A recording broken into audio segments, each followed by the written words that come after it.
কুমিল্লার দেবিদ্বারে যুক্তরাষ্ট্রের সাথে সম্পাদিত কথিত জাতীয় স্বার্থবিরোধী চুক্তি বাতিলের দাবিতে মানববন্ধন এবং বিক্ষোভ করেছে সিপিবি।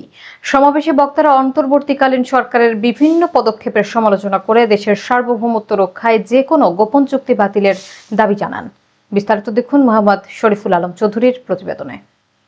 কুমিল্লার দেবিদ্বারে আমেরিকার গোলামি চুক্তি মানি না এই স্লোগানে রাজপথে নেমেছে বাংলাদেশের কমিউনিস্ট পার্টি।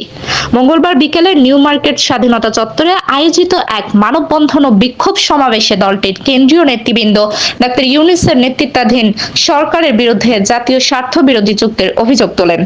প্রধান অতিথির বক্তব্যে সিপিবি নেতা কমরেড পরেশ কর বলেন, মুক্তিযুদ্ধের বিনিময়ে অর্জিত বাংলাদেশ কখনো কোনো দেশের গোলামি মেনে নেবে না।